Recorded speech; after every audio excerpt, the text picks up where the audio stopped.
Welcome, ladies and gentlemen, episode 73 of The Sports Desk. I'm Splash. He's Jack. Over yonder. How's it going? I'm not sleepy this time. We're not doing 24 hours this time, so we're good.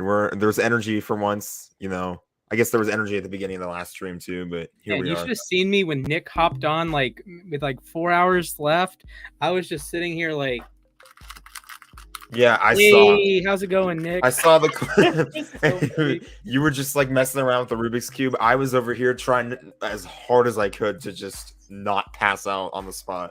But man. That was a great experience. Almost 25 hours live. It was fun. Yeah, it was fun. We finally beat that godforsaken Who Wants to Be a Millionaire. I can't believe we actually did it. Yeah. That was unreal. I was just burned out on it too. Like I've been watching it like a couple like old episodes and stuff like that beforehand, and then we attempted it and tried it again and again and again and again and again, and I'm just completely burned out. So yeah, absolutely. That's what happens, but we beat it. So thanks to the hundreds that tuned in, likes, comments. I didn't even look. I can go look at the comments. We had, I don't know how many comments we had. We had a lot of them. I need to check because I have it up on the YouTube, but I don't know exactly how many. It felt like, take a guess, Jack. How many comments do you think we had? 145. I think I'm going higher. I think it might be more. There's a chance it might be more. I just don't think I'm gonna go. I don't know if it's that many because like I think we had 300. Nick had a lot of them, so we'll see. A lot of people had a lot of comments. To be honest, there was that beef at like 1 a.m. That was really true. There was that beef. Yeah. My uncle came in, asked a few questions. We had a bunch there's like probably over 100 then. I don't know. We don't usually get a lot on like the hour-long shows, but now here we go. 415 comments. All right, wow. 415. I was way off. Just like when I guessed that there were 23 players that were targeted. Yeah. How many players had a target? Me not listening. 23. Well, we are here. It's episode 73. I'm not even sure if I could count to 73. I don't know. But 73, word to Mr. 2001 Barry Bonds. The Tyler Toffoli episode. Okay, there we go. I have zero clue. Former Kings player or former Kings player, current Calgary Flame. Okay, go Flames. Kinda. Did you know that like the Flames are like kind of my second team in hockey because they used to play? I did not know that, but they're out right now. So yeah, and Johnny Gaudreau is one of my favorite players in hockey. I have one of his. That's respectable. Johnny Gaudreau is pretty good. Yeah, I don't like the Flames because of Matthew Tkachuk. He's a douche. Ah, yes, the man with the EKACHUK, something like that. Something like that. I don't know. It happens. So we appreciate everyone tuning in. If you have any questions for us, drop them down below. We will answer them. Make sure you like the stream as I wobble. Do you know what I am currently streaming on, Jack? Like what this knocking is? I think that's a box. I'm pretty sure. Yeah, a box would make a much more hollow sound. That's true. Did you get a new desk finally? No, this is a TV table. TV table, okay. Well, that's better than boxes, so. Yes, this is very true. The boxes were a little wobbly. And the box could have been full. You know, it could have maybe would have been a little bit more hollow, but it could have been full. This is fair. Although it would have been closed, so it would have been a pretty soft sound. Who knows? Depends on the kind of box, I'll say. I mean, this is a fair point. It's a U-Haul, like, you tape it yourself, move it, weird. Do it yourself. I don't know. One of those. Yeah, DIY, baby. DIY. All right. With that said, speaking of do it yourself, we have a feature on the uSTADIUM app. Make sure you download it. I'm at Splash. He's at Jack Mitchell on it. We're both verified, I believe. So if you want to talk trash with us, you have come to the right place. I made a prediction the other day. I made a take, Take, that the Detroit Lions would make the playoffs this season. It could happen. I don't know. I also made a take that if Derrick Henry misses more than 2 games or 2 or more games, the Texans would make the playoffs and win the division.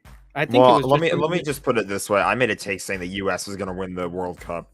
So this is true. A certain guy by the name of Franke said, feeling dangerous. He said the Jets reached the Super Bowl. It has 16 downvotes or disagrees.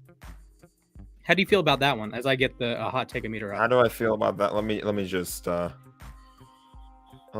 you how I feel about that one. Is it higher? Oh, did you disagree? Let me pull you up full screen. Oh, but I can't do this. 57,000 points. Look at that. Disagree. I don't think True. we've ever had that many points. That's a lot of points. Jeez. That is a lot of points. I don't know why the graphic's not pulling up. Sneeze. I can get this one up. We do have that one. Okay, I don't really know what's happening with the hot take-o-meter, but I think both of us agree that this is a Pepper X take. The Jets have some of the longest odds in either conference to make the Super Bowl. I would imagine. Listen, this is why you play the game, because anything can happen any given Sunday. That's just how football works. So, hey, the Bengals made the Super Bowl last year. This is the path. I don't know how many Jets fans actually subscribe to this theory, but I think a lot of them do. They saw that Joe Burrow took them from a 2-14 team. They won 4 games in year 2 of this series, if you will. And then in year 3, they go to the Super Bowl. Well, year 1 for the Jets, they went 2-14. This was the year they beat the Rams and the Browns. I don't know how you lose to the Jets in 2019 or 2020. I wonder who did that, Mr. Jack. By the same score, he won the Super Bowl. This is a good point. And then last year was like year 1 of Wilson, year 2 of this stretch, and they win 4 games. They went 4-13. They get a top 5 pick. They ended up choosing Sauce Gardner, and now all of a sudden people are like, yeah, the Jets are gonna go. I don't know. I'm pushing the brakes with the Jets a little bit. I'm gonna make an odd comparison. I'm seeing Baltimore Orioles vibes. Yes, there are pieces to be excited about. Yes, you have the Rutschmans of the world and Grayson Rodriguez. And yes, the Jets have arguably the most exciting young quarterback, the most exciting young running back, the most exciting excluding like Jamar Chase, Devontae Smith, a very exciting wide receiver in Elijah Moore, an uber talented tackle that we haven't seen the full extent of, an uber talented guard we haven't seen the full extent of, an uber talented edge we haven't seen the full extent of, an uber talented corner we haven't seen the extent of. So yes, there are tons of high value prospects that would be in the MLB top 100, if you will, on the Jets. But the Orioles play in the murderer's row known as the AL East, and the Jets play in the AFC East. And you have a loaded conference in general that Baltimore's a very good team. They might not make the playoffs. They could. There's an argument they're the 12th best team in the conference. There's an argument Denver, Vegas, the Chargers, the Browns, if depending on Deshaun Watson. The Steelers, I would say, are an above average football team. They might be the 13th best team in the conference. I can't believe you just called the Steelers above average. They will win 9 games. I'm going to make it. I mean, to be fair, Ben Roethlisberger's gone now, so Steelers will go above 500 in 2022, and I'm going to put 500 points on that. Look, I hate the Steelers as much as the next Ravens fan, but they just always win 9 games or always go above 500. So I have officially made the take. The Steelers will go above 500. I'll go full screen on myself. Steelers will go above 500 in 2022. Hey, it's going to happen. They're going to go 9-8. They're going to go, 10-7, maybe. Maybe not. They might go 9-7-1 again. Who knows? So, anyways, that's enough about the Steelers. Please pick a sport. Okay. We have a couple hockey takes. So. All right, let's go through them. We have some big series coming up. We have Lightning, Rangers that starts today. Oilers and Avalanche last night.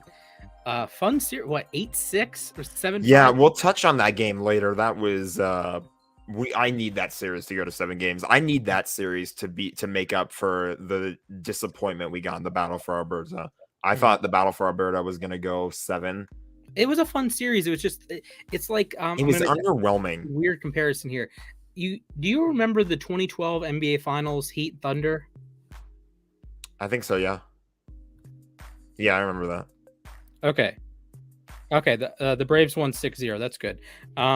So in 2012, the Thunder were actually the favorites heading into that series. They won game 1, and then every other game, there was like 3 of the 4 Miami wins were like close. That's the problem when you judge a series based on its length, because you could have a series like, say, like Cavs Pistons in 2016. Like, that wasn't a massacre.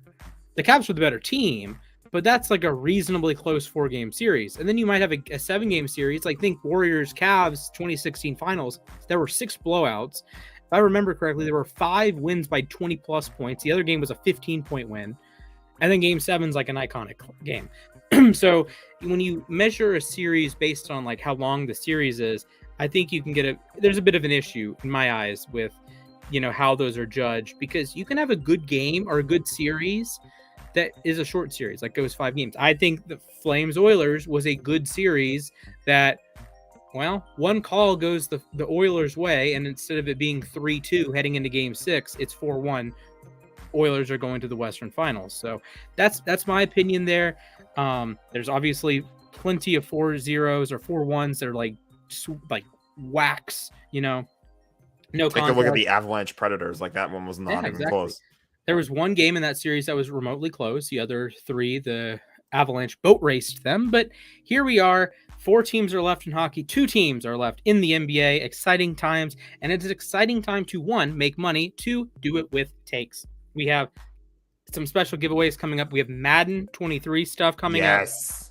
I'm excited to talk Madden again. It's been a while. If you can predict the NBA Finals correctly, we got some points for you. If you can pick the NHL playoffs correctly, West Finals, East Finals, or the Stanley Cup. I have a take saying McJesus and the Oilers will win the Cup. Didn't look great for them yesterday because they can't stop anything the Avalanche do. But if you have McJesus and you score 8, it's hard to lose a game if you score 8 goals. It is.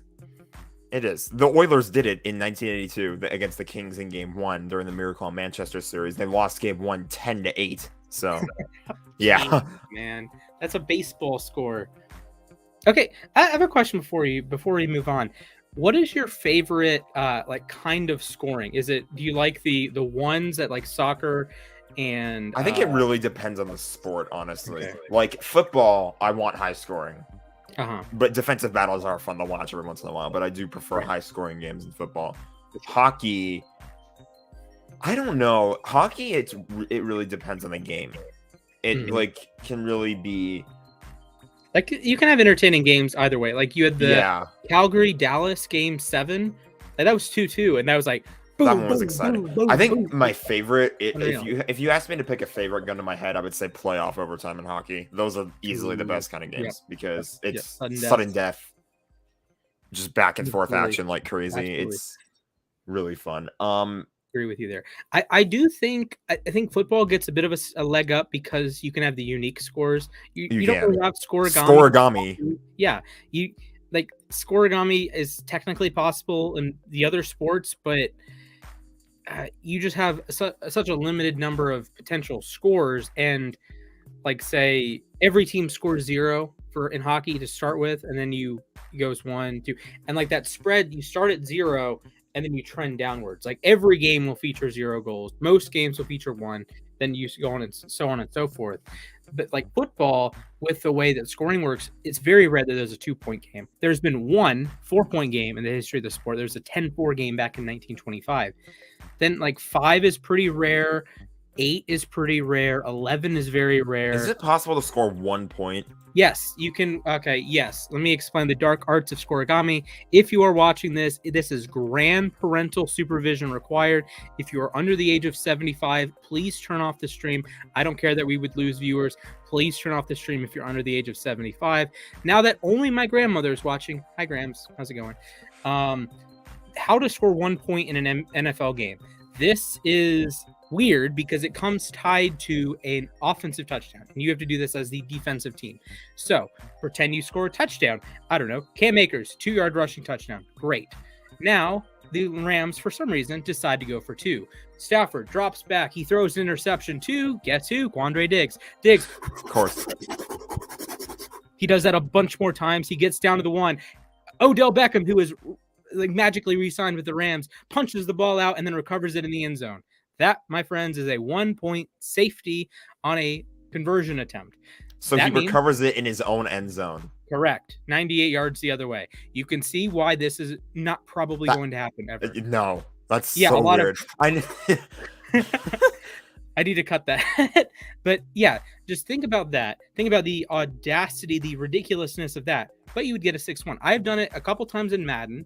I won a game. It was Buffalo versus Jacksonville. I won it 19-4. I feel like I should have tried that in Madden. The thing is, I'm like just Madden attached. actually, yeah, like I'm a little surprised Madden actually has it because sometimes Madden takes liberties and things like I don't know, forgetting there's a 17th game like you mentioned to me earlier. Yeah, it's like they don't forget there's a 17th game, but what they did was like in my career mode, for example, there was some commentary and they were talking about how 16-0 was perfect, or how like they would accidentally say like a game, my next game was on the road when it was a home game, or just stupid thing. Like they don't clean up the previous game entirely, right. And they like leave stuff in there. Preseason game 4, anyone? Yeah, exactly. Yeah, so Madden does get the double thumbs up for having the 1-point safety, but I mean, in any realistic game, it's not going to happen. It's legal. It's possible. Yeah, but it would be the same odds are as so slim. I'm sure. What do you think is more likely, a team scoring 100 points in a game or a team scoring exactly 1? And actually, the thing with the exactly 1 is you can't score any other points. That's the difficult thing with 1. Is that I think it's more likely you score 100. Yeah, it's like with the 4-point stuff. You have to get 2 safeties and no other points. What are the odds of you not scoring again if you get 2 safeties? Because you get in the ball an entire back game. In like an entire game. You have to be 3 shutouts a year, something like that. When's the last time the Rams were shut out? I don't even remember. I can't even remember the last time the Ravens were shut out. Even awful offensive performances. Like the time we got killed by Jacksonville in London, 45-7. Remember that? 7. All the bad playoff games. Still scored 3 against Buffalo. Still scored 17 against the Chargers. Still scored 12 against the Titans. Had points in both halves in that game. So it's just so difficult to score 0 in a game. And like, when's the last time you saw 2? I believe it's the 2011 wildcard game, Falcons-Giants. The Falcons went up to East Rutherford. I googled it actually. The last time the Rams got shut out was their first game back in LA, and it wasn't even like in LA. It was in it was the Monday night game against San Francisco week 1. Oh yeah, I remember that. I had the Rams winning. I believe I had the Rams winning that one. That was forever ago. I don't even remember half the players on that team. Case Keenum was our quarterback. I think Aaron Donald got ejected. There was a fan that ran on the field. Oh, yep, with Kevin Harlan, I remember that. Yeah, with Kevin Harlan. Okay, the last time Okay, there's a Reddit post about this. So the last time the Ravens shut someone out was October 2018. Okay, this is as of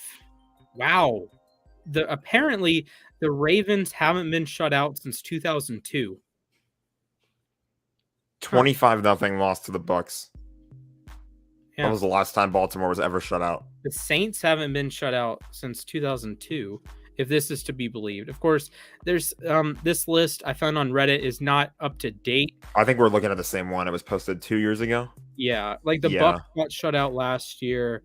They have the Patriots game. I think the Dolphins were shut out a couple times early last year, or early in. Like they had one weird game in 2019, I believe they got shut out, but it just doesn't happen very often. Yeah, bottom line, that's how impossible it is to score 1 point in a game. Bro. And there have been 2 6-0 shutouts in December. You had the Colts Jags. We had a 9-0 game. I think that was this year, right? This past year. Yeah. Saints Bucks. That was the worst. One of the worst Sunday night games. Horrible. To be fair, we didn't know it was going to be that bad, but.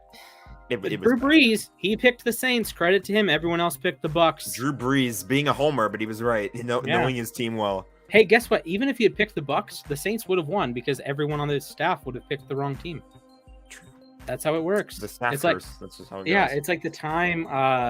It was the 2020 Ravens Chiefs game. For some I don't even know. I don't know what was going through like Randy Moss and all these guys' heads that they're like, yeah, the Ravens are going to beat the Chiefs. And then all 4 of them pick the Ravens. I'm like, we lost the game before it started. I had no hope going into that game. I had a little bit of hope going into this year's game. I thought we would cover. Or the 2021 game, I thought we'd cover. Ended up winning. I didn't know what was happening in 2020. So All right, I think that'll wrap Nobody us up. did, to be fair. No, this is a good point. It's still wild that 2020 happened. Rodgers won an MVP. Rodgers has 4 NFL MVPs. Such a weird season too. Like with games getting moved in my head that Aaron Rodgers has the second most MVPs in NFL history. Manning has 5, 4 with Indy, 1 with Denver. To be fair, Rodgers has 4. I think with the NFL, you can't even call 2020 a Mickey Mouse year because games were getting moved left and right. There were some teams, I think Baltimore. Yeah, remember when they had that game just get pushed like almost 2 weeks? Yeah, it was. They played on Wednesday. Oh man, it was 6 days. It was like moved from Thursday to Sunday at like 3:45. Then it was moved to Monday. Then it was moved to Wednesday. Bro, I believe the Ravens played a game on every day of the week in 2020. I could be wrong, but I know there was a game on every day of the week because there were the Christmas games on Friday, and then there was that Wednesday game, and then there was Tuesday night football a couple times. Yeah, Dallas, Baltimore was on a Tuesday. It was supposed to be a Thursday night game. It was so weird, just seeing games get moved left and right, and then like the Rams did not get a single game moved in 2020, and then in 2021 the Seahawks game got moved. To Tuesday. We did a show too. Game. Yeah, we talked to. No, I don't think we did. No, we didn't do. We did the sports desk right before that game. That's right. Because we were supposed to do a show, but Fox gave NFL. But Fox screwed us over and had both of them. The NFL was like, "Hey, Fox, you get both games on the same day at the same time." NFL, screw you for that one. Huge. Was that the thing I gave a double middle finger to the NFL? I think you did. Okay, screw you, NFL. I don't like. I get when like baseball does it because they have like a bazillion games, or the NBA. But why are you putting 2 NFL primetime games simultaneously on the same network? Like if it was different networks, so be it. But you're telling me you're going to have this stupid, like, where you live is what game you get BS? It's like, no, I live in Atlanta. I don't want to watch the Falcons every week. I don't want to watch them at 1 o'clock play the Panthers twice a year, or the Saints, or the Bucks. I like watching Brady. I want to watch 2022 NFL MVP Jameis Winston. I don't want to watch the bloody Falcons. And yes, I see the irony that I have the Falcons thing way up there, but I'm not a Falcons fan. I don't care about this stupid team, although I do want to see Kyle Pitts ball out. Do you remember the conspiracy theory I had with Pitts and the Falcons? I don't entirely remember. Okay, so my conspiracy theory went like this. Arthur Smith watched a lot of Kyle Pitts tape when he was at Florida, and at Florida he wore number 84. So heading into the season, Arthur Smith all offseason was like, we got to get 84 the football. Of course, 84 was Cordero Patterson, not Kyle Pitts. So Cordero Patterson had the best year of his future Hall of Fame career, and Kyle Pitts was kind of just like there. He had 1,000 yards, but at this point, like the Ravens had 2 1,000-yard receivers. 1,000 yards is not quite as impressive as it used to be. All due respect to Pitts, he had a very good season. He's the first rookie tight end since Mike Ditka in 1965 to have 1,000 yards, and props to him. He only scored in London, which was funny. But I think Pitts is going to have a monster year this year. But that was my conspiracy theory that Arthur. He's going to have a monster year in the upcoming series where I try to save the Atlanta Falcons. I'm going to just be spamming Kyle Pitts like crazy. Absolutely. Amen to that. Do you want to do that Mondays?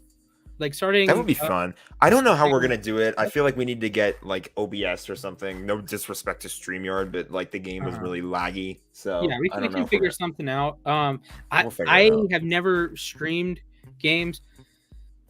Okay, first of all, wrong. He's teasing you about. Yeah, I know. No. Not even mad about the Andrews thing. Kittle over Andrews is perfectly fine. Pitts is not better than George Kittle. George Kittle is arguably TE1. Kyle Pitts is this like monster of a man, a specimen, made it a lab, all the cliches, yes, but he does not block. He is a wide receiver playing tight end. George Kittle is an offensive lineman playing tight end with an elite skill set. And actually, I heard this the other day. I believe George Kittle has the 2 1,000-yard seasons. But I was in a Ravens group chat, and they're like, oh, Mark Andrews isn't generational. He only has 1 1,000-yard season. That's fine. Like, I don't count Andrews as generational. He said one elite season. But the issue with the thought process there is, oh, he's only had 1 1,000-yard season. He's not generational. Well, that means Jamar Chase isn't generational. That means Kyle Pitts isn't generational. That means heading into 2019, Devontae Adams wasn't generational. That one rubs my gears the wrong way, because I'm sure I've like talked about this. Why would they make this trade? I do like Garrett Wilson though. Why would they make this trade? And which 2-point conversion? Is it the one against Pittsburgh that Lamar short-armed because the play design was for TJ Watt to come unblocked? Or the second one that it was just Andrews to Stokes and everyone in the building knew it was going to Andrews?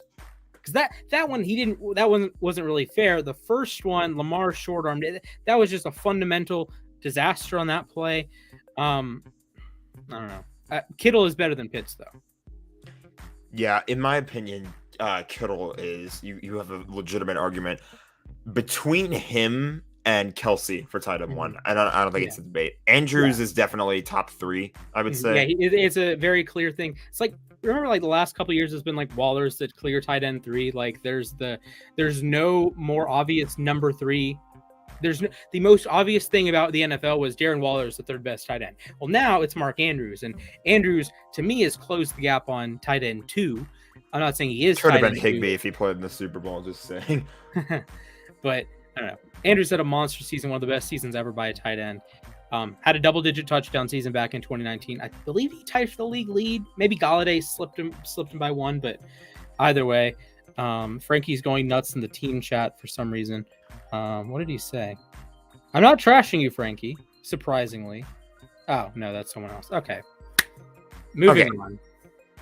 We appreciate tight ends, but you know who else we appreciate? National Tight End Day coming soon. Yeah, we do. We appreciate tight ends. Somebody else we appreciate though is Mr. John Madden himself. And EA, I have to give props to EA. I want to give a standing ovation to EA, but then I would just be like, my head would be like here. And I don't want to stand up right now. Good point. EA 24-hour stream vibes. Yeah, right. They usually screw stuff up horribly. They usually screw stuff up, but today it was today, this morning, they had a major W when they announced the Madden 23 cover will feature the man himself. And this is not just like a special edition cover where he is on just like the all Madden edition, and they released 2 more like other versions. He's on cover number 1. It won't let me change my tab. Okay. Yeah, he's on cover number 1, cover number 2, and cover number 3. I think this is exactly what you wanted Madden to do. Although there was a funny comment when uSTADIUM pushed it out that the second one is disrespectful to Madden because he's on such a crap game, which I actually got a laugh out of that one. But I think this is the best thing Madden could have done, Madden being the game company. This is just spectacular. You integrate Madden into what you want to do with, there's more coaching stuff. I believe that's going to be the intro to the game, is like a game from the 70s. Yes, they're doing like a 70s game where he's the Raiders. Yeah. That's so cool. And I don't know about you, but in all of my time playing sports video games, the first ones I got, Madden 08, FIFA 08 on the DS. On the DS, wow. Yeah, long ago that it was before the Giants had beaten the Patriots in the Super Bowl. It was that long ago, the first time. I have always wanted like iconic moments in the games. I know Madden Ultimate Team sometimes does this. I know there's been like the Jordan Challenge and 2K11 and these sort of things. But there's moments. There's moments in MLB The Show. I get it. But I would be so down to have like a historical sports game. I don't care what sport it is, but if there was like a historical sports game that you go back, you play the moments, you play the season, like maybe it's I know NHL actually used to do this. It was called Moments Live. Basically what it was, it would like take different moments from like various points throughout the year, and you would try to recreate them, or you would try to like change history and like make it so that they didn't happen or something like that. Yeah, or like even like I can probably think of 100 examples off the top of my head. Go back, Game 4, 2004 American League Championship Series at Fenway Park. You're Dave Roberts on first, steal second base, score the game tying run, right? Or you're I don't know. You can do longer ones too. Like last year, you're the Braves at the trade deadline. Go win the World Series, right? Or the Nationals, you're 19-31. Go win the World Series. You're the Dodgers in 2017. Go win the World Series. Yes. You have like it could even be small things like big comebacks, like redo the 28-3 comeback, or that would be a really good one. Actually, you're the Eagles, win the Super Bowl with Nick Foles. Like you're the Rams, win Super Bowl 53. I'm being kind of biased here, but you get the idea. Yeah, but there's like 100. You can do hockey comebacks, like the time that I forget who came back on who, but it was a Leafs Wings Stanley Cup in the 40s, and yeah, that was the Leafs 3-0 lead. That was the Leafs doing the comeback. Yeah, or I know the Kings came back from down 0-3 a few years ago. The Flyers came back from down 0-3. Here's one: Toronto Maple Leafs win a bloody Game 7. Win Game 7. Shocker. But you can do this in other sports too. Like if you're like soccer, like FIFA, Mario Götze score the game-winning goal, or you're, I don't know, Portugal put 7 goals past North Korea, or Cristiano Ronaldo, the 2018 World Cup, score a hat trick against Spain. There's Liverpool beat Real Madrid in the Champions League final. No, you're Liverpool. Go back to 2005. You're down 3-0 at halftime. Go win the game. Win on penalties. Or win the game at all. You can win on penalties. That's fine because that's what they did in real life. Yeah, look up NHL moments live. They don't do this anymore, but in the old gen games, Madden used to do it. They had Madden moments that they had on like 360. Those were cool, and then they tried to do them like weekly updates, which sucked because my Xbox wasn't connected to the Wi-Fi. It's like I wanted the throwback moments. Those are what I like, and Madden Ultimate Team has the occasional one, but I would pay a lot of money to have like a moments-based sports game. Like if there, I don't know, 100 moments per sport, maybe you get updates, kind of like what Hitman would do. Is that you would like maybe you download updates. I don't know how they would do it. Maybe like in an alternate universe, EA has control over MLB The Show, NBA 2K. NFL games, soccer games, hockey games. They have 3 of those 5. And then they have NBA Live, so technically 4 out of them. NBA Live is like defunct right now. Well, bad, but yeah, you get what I'm saying. That you could do that. Or college. They are bringing back college football. Yes, that's coming soon. So but like, do you realize how I have just a million ideas on how to make a good college football video game? No, I'm sure you do. I'm sorry, but I would have so many, like, you know how they have the crown on the uSTADIUM app? Yeah. Okay. What about prestige badges in college football games? So let's say you are, I don't know, Washington, and you beat Washington State 25 times in the Apple Cup. Why not have a platinum apple in your like trophy room, if you will, or a gold apple, or a titanium? I don't know what kind of apple, but they play for the Apple Cup. Like, it would be so cool. Or you get a diamond Heisman trophy if you win the Heisman 10 times or 25 times. There's so much replayability that I think these companies miss. That's just a little tweak. It's going to make your game better. Going to make people want to play your game more.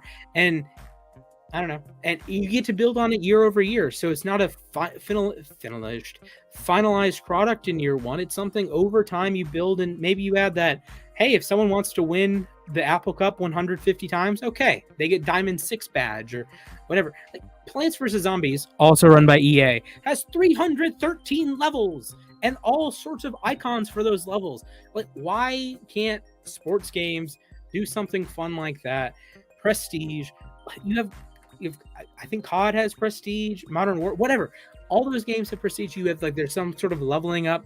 I think that'd be cool to implement in a sports game. I know we're off topic, but yeah, I mean, I'm glad Madden got a W here. EA, good job. Yeah, but that's just for the cover, as we all know. Tomorrow is the actual gameplay reveal, I'm pretty sure. Like, you know how it's already June. Madden 22 had that like one quick video that was like a 2-minute long thing, and it showed off the game. We're gonna get that tomorrow with Madden 23. I don't know what's gonna be in it this year. No Madden curse this year. Oh, true. You're right. No Madden curse. Yes, that means whoever's gonna be the Madden 24 cover, rest in peace, your souls. You're gonna get dunked on. You know what's funny, because I was hoping Eric Donald was going to be on this cover, but I liked what they did. Don't get me wrong. I was thinking. Oh yeah, absolutely. Yeah, what they did was much better. So we'll see what happens tomorrow. We'll see if the actual gameplay is good. I think we're gonna probably get it regardless, or like, yeah, I don't know. It's like the gameplay. It's weird because people act and overreact to it like it's something that needs to change. Like, what do you want them to do? I always make this joke, but like, they're not going to add they need to freaking. fix read options. They need to fix read options. Sure. I hate running with Lamar Jackson. They need to add the Philly special. It's been there, but like I haven't seen it in like certain playbooks, and like every time I do it, I get called for an illegal man downfield. It's ridiculous. Oh yeah, that's because you hold on to the ball too long. It's the same thing on RPOs. If you hold on to the ball too long, like you have to watch the center. You can't just let the center go downfield. Yeah. So, like I think with like the Lamar stuff, or even like Kyler, Jalen Hurts, Trey Lance, whatever, running quarterback in general, Madden doesn't give you, like, it doesn't help out the defensive player. It just makes the offensive player slow. Yeah, and it, like you saw that happen. I don't know how many people remember this, but like there were a couple of moments during that stream when I tried to run like some quarterback plays, and you saw how slow my guy was, just like still in the position, like just going forward like that, instead just run the ball. Yeah, just run the ball. Like if I'm holding sprint, I should be able to sprint. Like if I'm holding right trigger or R2, I think it's R2. So I always get I have a PlayStation. I get the trigger mixed up with the bumper, but come on, Madden. There's a couple things you need to fix. This was a W for the John Madden cover, but as for everything else, we wait with bated breath. We'll see tomorrow. A TBD, ladies and gentlemen. We will find out tomorrow. But something that's not a TBD is Stephon Tuitt. His career is put on hold. He is retired from the NFL after 8 seasons. He was drafted in 2014, I believe, a second-round pick by the Pittsburgh Steelers. Very good player. He was a former top 100 player in my estimation. Excellent run defender, very productive pass rusher as well. And now he leaves the Steelers. He did not play last year. Some nagging injuries, the death of his brother. So Tuitt had a like a press release sort of deal. He posted a picture of words. He said, "Hey, I'm going to step away from the game. I had time to think about my brother, time to get my degree at Notre Dame, and I think he thought it was in his best interest to step away from the game." So, and that's good. If it was in his best interest, then yeah, totally understand. He had a great career. I'm glad the Ravens don't have to play him again. But he had a terrific career. He is one of the best. Was one of probably the top 100 players in the NFL right now. He didn't even play last year, and I think of him that well. So tough blow for the Steelers, but you guys still have Cam Hayward, you still have TJ Watt, you still have Minkah Fitzpatrick and the likes. So tough blow for the Steelers. So you just said he's not TBD. You know who is TBD? Is a certain number 99 who trains with knives. I need the magazine. It's in my closet now, but I need the magazine. Yeah, I think it's just a day-by-day thing with Aaron Donald at this point. You know, on the day of the Super Bowl, there were rumors that if the Rams won, he would retire. And then he said after the game, he was just trying to stay in the moment. And then there were still rumors kind of going around, and he said, like, I think Sean McVay said during a press conference, he communicated to the team that he was going to be back. Now it's kind of like up in the air again, and I think I don't think that's up in the air. I think what's up in the air is like whether or not he gets a new deal, because he was on, I think, I Am Athlete recently.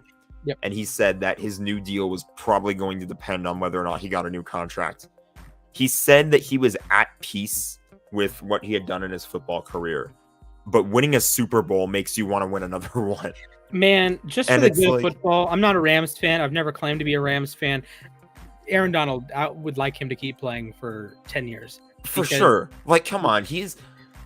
I've called him the greatest defensive player in NFL history. I've dropped that on the show a couple times. I've said he's the great. Now that he has the ring, I've said he has GOAT defensive written all over him. So, yeah, I think there is an argument he is the greatest defensive player of all time, and it would just stink to have him play 8 seasons. I don't think the Rams are completely screwed without him. But obviously, that would, like, how do you replace that at the same time? No, you're screwed. We're done. What's the pass rush outside of it's Floyd, who has Bobby been solid Wagner. Number 2. Do we still have Obo? I don't know if we have Okoronkwo anymore. Greg Gaines was really good. It's like a fun player, but again, the force multiplier. I talked about this on the 24-hour stream the other day. that Donald plays an invaluable position. That's true, but he is such a force multiplier. It's like what Ed Reed would do in the Baltimore secondary, Troy Polamalu in the Pittsburgh secondary. Like just his existence made everybody better. So like he just eats up double teams, triple teams. Guess what? That's two players. That's one or two players that can't block anyone else. That's that aren't going to be tackling Bobby Wagner this year. That's the best part. He still wins the triple teams, and it is insane. It is actually insane how productive Aaron Donald is from a pass rush perspective on the interior. That it is just unheard of. He is even if he did not defend the run. He's been a little hot and cold as a run defender. Some of the grading has been weird. Some of the the PFF, not the PFF, the ESPN run stop win rate, stuff like that has been up and down, whatever. He's always been at least a halfway decent run defender, but there's been the elite run defense years. He's always been an elite pass rusher. He came into the NFL as an elite pass rusher. There was an argument. His first game in the NFL, he was already the best interior pass rusher. That quickly, wow. Yeah, depends on where you count JJ Watt at that point, because Watt had some interior, some edge. But yeah, Watt almost won MVP in 2014. But Donald, there's a reason he's 7-time All-Pro in a row, 8-time Pro Bowler in a row. It is very rare that you have these guys extend these streaks. Like, he was a Pro Bowler out of the gate. He was an All-Pro in year 2, and he's been an All-Pro every year since then. He is a Super Bowl champion. He is a 3-time Defensive Player of the Year. I want to see that. I want to see 10 Pro Bowls, 10 All-Pros. I want to see 5 depoys. It's just crazy to think the Super Bowl. Another ring, because Baltimore is going to get the next 70. But the next 7, wow, okay, you want to make a take on that one? Yeah. I wonder how many people would disagree. The Baltimore Ravens will win the next 70 championships. That would get a record, an app record for disagrees. I might think about doing that. I'm gonna make a take that would get an app record. You make a take. This Splash's take about the Ravens. Splash's Ravens take. It's more disagrees than any other take in uSTADIUM history. Did you see that guy that posted something and it had 150 upvotes? I don't remember that. Yeah, it was 2 weeks ago. It was yeah. Now, granted, he allegedly made 100 extra accounts to like the post. Respect to him for making 150 accounts. The dedication there is, it's I find it hard enough to make Frankie's hey, can you make an extra account and test takes or test polls or whatever? Yeah, you have to. Don't you have to make a new email every time or a new phone number? It's hard enough to make 3 or 4 or 5 different accounts, and this guy made 140 allegedly. Oh my god! Imagine going through your passwords there, and they auto saves. You're just scrolling. You have the one real account, the 2 real accounts, whatever. Because I have 2 real accounts. I have the Poll Master one in my account. Scroll and scroll and scroll. Oh my goodness, I can't imagine. Oh man. We'll see. But you know what else I can't imagine? 14 goals in a hockey game, Jack. Tell me about it. Oh boy. Okay. Yeah. That I can't even remember everything that happened in that game. I think there was what was it, 3-2, 4-3 after the first period? I don't even remember. It just onslaught of goals. Edmonton and Colorado were just going at it like crazy. I think Colorado, there were 2 times when Colorado had the lead and then Edmonton tied it, and then literally seconds later Colorado would score again. So this, what else made the game actually really interesting too was, who is it? Darcy Kemper, the starter for Colorado, I'm pretty sure. I'm gonna Google that just to be sure. I don't know why I'm forgetting right now. It'd be like that. It do in fact be like that. Yeah, it's Darcy Kemper.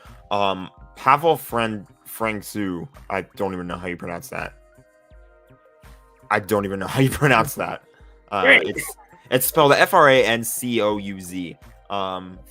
Francouz. Yeah, good one there. Yeah. Sure. Anyway, he had to come in because Darcy Kemper suffered an upper body injury in the middle of the last game. Mike Smith also ended up getting pulled. It was a mercy pull. Your boy Mike Smith. My boy Mike Smith. It was such a mercy pull because he had given up 2 goals. Jack sent me something that Mike Smith hadn't won a playoff game in 10 years, something like that. And I'm just make a video on it. And was then it a playoff game or was it a series? Because I I don't think I it don't was know a how true playoff that game because it was like he had lost like 10 in a row or something stupid like that. I'm like, make a video about it. That would be a great video. And they win the next one, they win the next one, and win the next one, and win the next one. And your Kings were on the hook for that one, so I will not forget that. Bro wanted to slander Mike Smith. To be fair, I did say I wanted to wait until that series was over.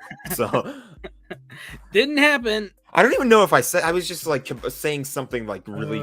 I was just slandering him for like a crappy goal he let up in game one. It was game one. Yeah. Remember that crappy goal? That team eventually won, and that team did. You know what's funny? The Kings had a chance to win the series and they blew it. So like, you can't really call it a choke. It was game 6. Game 6 is a choke. Whatever, Splash. Hey, your team lost to game 7 as well. At least my team made the playoffs, okay? Hey, your team have 11 Stanley Cup championships? Thought not. Ha. Ah. He goes right to the 11. Your team existed for twice as long as mine. Okay, then why is it your team won? Why didn't your team go back to back? 97, 98. Why doesn't your team have 3 titles in the last 25 years? Ha! There you go. In the last, we have how many? We have 2 in the last. I'm sounding like a Blackhawks fan. That doesn't matter. This is turning really petty really quickly.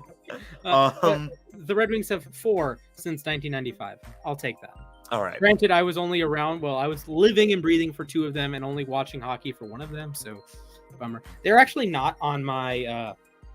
This thing up here has the dates my teams won the title. So, February 3rd, 2013, June 19th, 2016, and November 2nd, 2021. No Red Wings, because I don't remember watching that game. All right, then. So, future 10-time Stanley Cup champions. The game, so it ended up being, I think, 7-4 Colorado, and then Edmonton pulled back within 1, so they were within. So it was 7-6. But then the Avalanche got another late. They got an empty net goal late. Props to their back. I'm not going to try to pronounce his name. I think Frankie is actually his nickname. So there you go. There we go. Not our Frankie, but different Frankie. And he like Oh no, they're the same Frankie. No, it's the former intern we had named Frankie. The one that complained about one of the calls. Was like, did this call matter? Do we talk about that on the show? I don't think we do. I don't know. I don't think we should. Congratulations. He does have a new job with apparently the Colorado Avalanche. Apparently so. Apparently now he's the backup goalie for the Colorado Avalanche. There you go. Has been for a while. And no, for real though, he played really well in the backup role. Even though it got pretty dicey late, I don't know how long Kemper is going to be out. Obviously, if you're Colorado, you would like to have him back because he's been such a huge piece of this team. And we both know from past experience, you get a hot goalie in the playoffs, it can take or you get a long way. So, isn't Vasilevsky hurt right now or something like that? No, I think Vasilevsky's fine. Okay. I think I could be wrong. I don't know. I thought there was some weird headline with him in it. I don't know if it was health or family related. I don't know.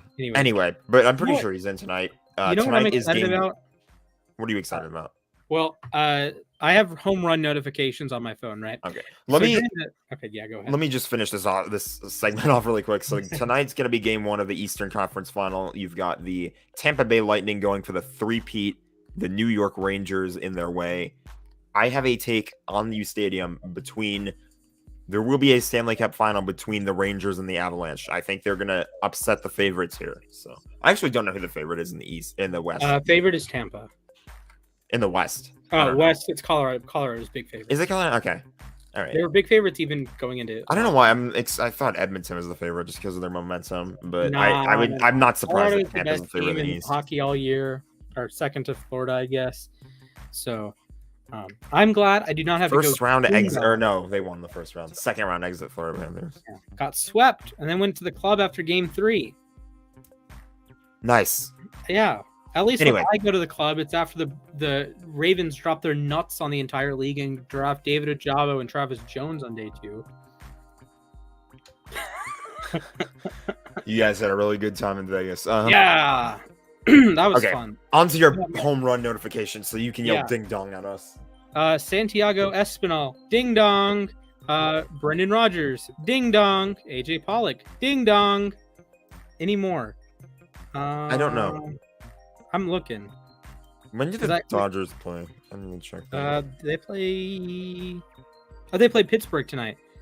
They're down what? They're down 2-0 in this series to Pittsburgh. So. Why are you losing to the Pittsburgh Pirates? Because I don't know. I'm not gonna come up with any excuses. We're just not playing good. Apparently, Craig Kimbrell didn't play too well. It'd be like that. Recently. Hey, David Bednar, the closer for the Penguins, closer for the Pirates.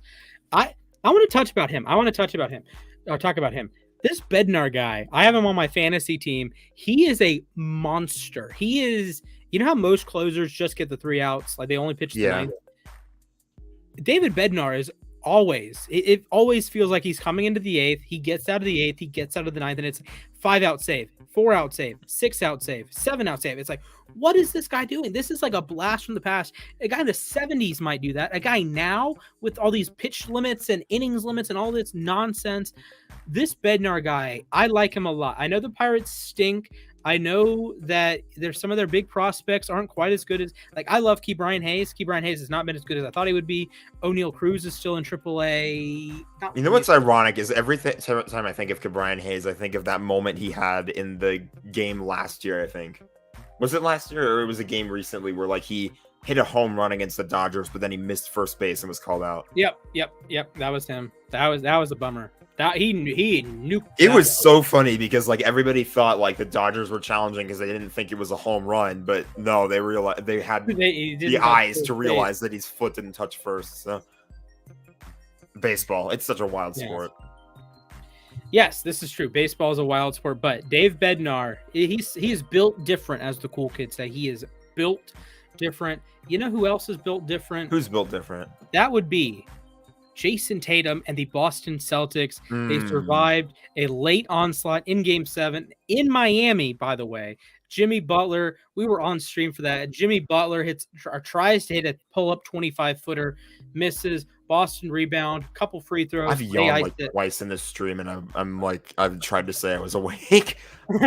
100-96. Boston advances their first NBA Finals trip since 2010. They will be facing the Golden State Warriors. Series tips off tomorrow. Surprise! Night, 9:30. That is the 6th time that Warriors have been to the finals in 8 years. There was some weirdness. Your Lakers are actually involved here. So the comparison I saw was Michael Jordan and Scottie Pippen to Jaylen Brown and Jason Tatum. Look, I like Tatum. I like Brown. I like them a lot. They are not Michael Jordan. They are not Scottie Pippen. I know that. You should know that. Everyone watching the stream should know that. Everyone who's ever watched a game of basketball should know that Jason Tatum is not Michael Jordan. Anyways, Jordan and Pippen, compared to Brown and Tatum, both got to the NBA Finals in their same number of playoff appearances together, same number of series. Their win percentages are just over 60%. I think Jordan and Pippen had 2 more wins and 2 fewer losses, something like that. Part of that's shorter series earlier in the playoffs, but it's just kind of wild how it comes together. And then the first time going to the NBA Finals, they play a team that's been to 6 of the last 8 and had won 3. In 1991, it was the Los Angeles Lakers, who had been in 84 they won, 84 they lost, 85 they won, 87 they won, 88 they won, 89 they lost, and then 91 they lost. So a weird series of events there that this Tatum Brown duo is going into the finals after a requisite number of games, after a requisite number of series together, and they played the dynasty of the era, if you will. So the Celtics are overwhelming favorites according to ESPN's Basketball Power Index. I would imagine they are also overwhelming favorites according to my beloved 538 Carmelo ratings. But the betting favorites are the Golden State Warriors. What say you? As a Lakers fan, this is the worst possible series because either the Warriors win it yet again or actually, no, I don't think it's the worst. I think the worst would be the Clippers and the Celtics. I give me the Warriors in 5, I think was my prediction. I think I had the Warriors in 6. don't know. It could go to 6. I think it's feasible. I think the Warriors have some. They're just like really strong right now. The Celtics do have some strong pieces too. I think Tatum's going to go off, but I don't know if it's going to be enough. I don't want to say Jason Tatum is not a superstar, but I will say having been there before matters. So Steph has been there 5 times. Clay has been there 5 times. Draymond has been there 5 times. Steve Kerr has been there 5 times as a coach, plus the 5 championships he won as a player. So, like, you have just tons and tons and tons of experience. And then Boston has their best players have never been. Has any player on the Celtics been to an NBA Finals? As far as I can remember, no. But, like, Al Horford just broke the record for most games played before playing in his first NBA Finals game. You have a rookie head coach in Ime Udoka. Ime Udoka. So I don't want to say worried about Boston because you saw what they did all regular season. They've been the best team since like December 30th, something screwy like that, like Washington Nationals or 2019 Washington Nationals disease. But there's a reason they're here. They've been excellent defensively. They're one of the best defensive teams in the last 10 years, if I remember correctly. And I think it's going to be weird though because you play Golden State, and Golden State is very, very good with the ball. They're very smart. They take good shots. And Miami kind of would take these really bad shots, and they would almost bail Boston out on some possessions. And this is a really important thing with any sport. Baseball, basketball, hockey. If you are bailing out your opponent, you are reducing your margin for error, and it's more difficult for you to win. So think about it like this. If you're, say, in football, if you throw an interception on 1st and 10, you are screwing yourself over because your defense has to go right back on the field. Their defense gets to sit, and their offense, let's say they scored a touchdown, you get to keep momentum. So yes, it's a cliche. I get that. But momentum matters. Taking the easy play matters. And this is even with like odds and whatnot. If you have like a 90% shot to make a layup and no one guards you, that's going to go up to a 99% shot. Or if someone guards you, it might go down to 80%. So those little 2% differences, 10% differences, those add up. And when you're Miami and you take some really dumb shots, just helps Boston, gives them one extra one extra defensive rebound. It means you don't score on that possession. It means you go that extra 30 seconds without scoring, that extra minute without scoring. And in a playoff game, those minutes add up. And then you get these runs that the Warriors are famous for because a team takes a dumb shot or 2 dumb shots or 3 dumb shots, or they have a shot clock violation, and all of a sudden that 30 seconds, they don't score this possession. Okay, the Warriors go down and score. Okay, well, they don't score the next 30 seconds. Okay, well, it's the 6-0 run that's been 3 minutes, and all of a sudden it's a 15-2 run, and it's been like 7 minutes in the quarter, and you're kind of just like, wait a minute, what? The Warriors were down 12 just a second ago, and now they're leading, and that it just makes everything so difficult when it comes to playing the Warriors. So that's one reason I might lean more Golden State than Boston. You have Golden State's going to take smart shots. They're going to make tough shots as well, Curry and Clay. And I think Draymond is one of the highest IQ basketball players we've ever seen. And they're going to realize, this is not a game in January. This is not playing the Dallas Mavericks. This is not playing the Memphis Grizzlies. This is playing on the biggest stage in basketball. And they know that as well as any team. They've been to 6 of the last 8 finals. And it's crazy because they hadn't been in 40 years. Now they're 6 for 8 and going to the finals. They've won 3 rings, of course. And they will look for a 4th. And they still blew a 3-1 lead to the Cleveland Cavaliers. Go Cavs! I unironically wore this shirt and this hat. I still need to pick up my hats, by the way. You still have your hats on the floor? Yeah, there's like 23 of them on the floor. Oh, boy. Yeah! I need to clean my room. It's actually a bit of a disaster. I took some stuff out. We were supposed to go to the Goodwill the other day, but my mom's like, hey, no, let's give it to a friend. It's like, okay, I'm down. That friend hasn't come by yet. We're kind of like, I need to take stuff out of my room and give it away because I don't need it. I don't need, I don't need an extra pair of tennis shoes that's 3 sizes too small. I don't need a sleeping bag, for example. I don't need 10 jackets that I had in middle school or 9th grade. Like, I don't need 17 different Ravens hoodies, respectfully. Thank you for getting me that gift 6 years ago. There was one Christmas I got 5 different Ravens hoodies. 5 different. Wow. Yeah, I don't even wear hoodies that often. I got 5 different Ravens hoodies, a winter jacket, or like a puffy winter jacket, and then like I don't know the kind of material it is, but like a felt kind of deal. Like if you got it in the rain, you'd probably want to like strangle yourself. That sort of material. And I'm just like, I don't wear jackets that often anyways. I certainly don't need 7 of them, and they're all the same. They're all Ravens, so it's not like I can like switch it up. Me with like I like watch like a bunch of different teams, so like I have like at least one shirt for all of them, and it's just like I don't know which one to wear all the time. No. Like that's fine. Like I have a couple Cavs shirts, I have a couple Ravens. But like shirts. I have like a handful of Rams ones. I would say most of them are Rams shirts, and it's like I don't know what to wear. Like yeah. And like you have to match it with things. Like that's why one reason matching it because is you weird. get white, you get black usually, and like the purple doesn't match with anything, but black goes with everything, right? So if I just have this is why you just get black pants. Yeah, I got to wear black shorts. Like I guess tomorrow I'm going on a date. I will not elaborate further, but it's like the one day ever that I would want to have khaki shorts. Because I don't want to wear khakis tomorrow at 11 a.m. But I might be interested in like wearing khaki shorts because I don't want to wear like athletic shorts. Although I do have a couple like nice black pairs of shorts that are like. But I want to wear khaki shorts, but I don't own any khaki shorts because I never wear khaki shorts. If that makes sense. So I'm like, I don't know if you're in the comments and you suggest what I should wear to a brunch date.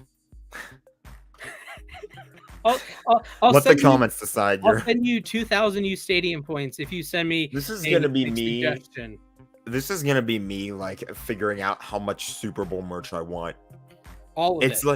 It's like it feels like 56. I was like actually weighing this in my head when I was thinking about maybe getting a Super Bowl 56 patch for my Rams jersey. I was thinking, like, what if they do actually end up running it back and winning another one? Well, am I gonna want a 57 patch? Am I gonna want to get like all the 57 stuff? If they win, first of all, I'm gonna get shirts and stuff like that, definitely. But it feels like in terms of like the patch too, that's gonna mean a lot more down the road because it was a hometown win, and it's like even if they do like achieve what they want to do, which is like win a bunch over like if they become the new Patriots, for example. I'm not saying they're going to. I'm just saying if that's what does happen. That would be something else. If I would scream. Does that? Matthew Stafford starts a dynasty at this age. Jeez. I mean, Tom Brady did it. So no. Tom Brady won his first 3 rings before he turned 30.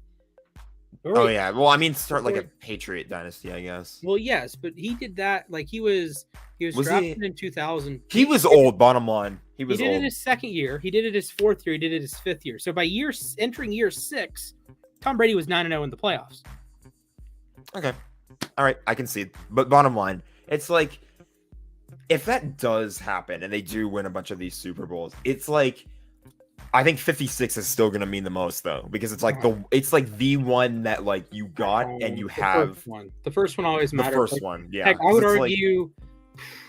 I know I'm a Cavs fan, but I think a lot of fans would have this same argument of the Cavs winning that one matters more than the Warriors winning 3, or at least winning 2. With the Durant 2, just having one matters. Yeah, like 1 over 0 is so huge. It's like the Ravens winning in 2000 is a bigger win. When the Kings won in 2012. Yeah, and then you win in 14. It's like, okay, that's great, but it's not. It's the marginal utility of that. I'm using an economic term there. Thank you, Mr. Swanson. So it's like it's like eating that first piece of cheese, because I ate 4 pieces of cheese on the last live stream. The first piece of cheese is going to be great. The second piece of cheese is going to be fine, not quite as good as the first one. And then progressively, it's like I'm not saying that progressively it just becomes like I don't want to eat cheese anymore. Yeah, like you're a Lakers fan, so winning the 18th title is going to be good. But for me as a Cavs fan, winning that first title is going to feel better than you winning that 18th. Although you have the extra factor that you would jump ahead of Boston. We would jump ahead of, assuming they don't win this year. So yeah. that example, bad example there, but like say, like if the Rams win next year, like would you rather have? I guess all of your teams have won a title recently. Would you rather have the Kings win in 2012 again, or have that same sort of they win in 2012, they win their first title, or the Dodgers win their second in a row? Oh man, that's a good question. Like what championship do you value more? The I think honestly the one, Kings or the 2020 Dodgers? the one that I value the most is probably the Kings, because like the Dodgers one felt great. Don't get me wrong. Yeah. It was the first time that I've seen the Dodgers win a title in my lifetime. But the Kings, just nothing matched the euphoria. Like it was just like they like barely sneak into the playoffs, and then they go on this ridiculous run and like dominate Game 6 of the final, and it's just like, we're really gonna freaking do it. Like that was wild. I felt the same way about the Braves winning the World Series last year, that they weren't supposed to be there. They went 88-73. They're the worst team in the playoffs by several games. There's like 4 other teams in the American League that if they played in the National League, they would have made the playoffs, or would have had a better record than the Braves who made the playoffs. And I'm like, Milwaukee's going to go to the World Series. They're going to beat Atlanta, then they're going to beat the Dodgers. Well, whoop-de-dig-a-doggone-do. Atlanta beats them 3-1. And it's like, okay, the Dodgers again, they're going to nickel and dime your way, and then walk off winning Game 1, walk off winning Game 2, take a 3-1 lead. Again, it's like, what? Are we going to do the thing? Like, are we going to actually do the thing? You blow the lead in Game 5, and then, hey, Eddie Rosario, welcome to Immortality, Game 6. Then you win the World Series in Houston. Unreal. I promise you, it is an unreal. You know the feeling. It's an unreal feeling to watch your team close out the World Series. Although, just anything, any championship. Yeah. Championships for me, it was particularly special when the final ground ball went to one of my favorite players. He's always been one of my favorite players. It's one of those weird things with Dansby, is that he's like almost annoying to watch play because he strikes out so much. He'd always been like a good, not elite defender. He's been an elite defender this year, although he did have a horrendous throwing error. The Kings in 2012, Jeff Carter scored the goal to win the Stanley Cup. He was the big trade we made mid-season. We traded for him, and that's when we like, that was the spark we needed to make that playoff run. And then he scores the Stanley Cup winning goal. Okay, I hate to be the bringer, Brad. I hate to be the bringer of bad news, but we have breaking news. Former Dallas running back Marion Barber has passed away. Former Cowboy, 38 years old, which really sucks. I remember like in Madden 08, he was on the Cowboys, and I would run the ball constantly with him. And I remember there would be these Giants-Cowboys games. It would just be me running with Marion Barber. There was one game I picked up a 4th and 20 just by running the ball with Marion Barber. So, man, I used to have him on my wall. I used to have him actually in a right here where I don't have anything right now. I used to have a Marion Barber fathead. I have an Eli one right here that I'm touching, but I can't show it to you because it's on the back face of my dresser. But he was one of my favorite Cowboys growing up, like that 06 team, like the 06 to 09 era. I'll pull up his stats momentarily, but that is a real bummer. Tweet courtesy of Mr. Schefter there. Brother of Tiki? No, I don't think he was related. Okay, Tiki and Rondé were related. That's right. Yeah, I remember I had like a couple books on those days. Yeah, so let me get the stats for Marion Barber. One-time Pro Bowler. He was called Marion the Barbarian. 2 brothers that played in the league. He's cousins with current running back Peyton Barber. His dad played in the league. He was a former 4th-round pick. Never ran for 1,000 yards. Had 2 seasons with 10 touchdowns. Had 4,700 yards across 7 seasons with the Cowboys and Bears. 53 NFL touchdowns. Had some fun playoff moments. In 2007, he ran for 129 yards and a touchdown, and the Cowboys lost against the Giants. Former Pro Bowler, like I mentioned. 59 career touchdowns. Top 200 ever in rushing attempts, rushing yards. 70th in career rushing touchdowns. Top 200 ever in total touchdowns. 189th in touchdowns.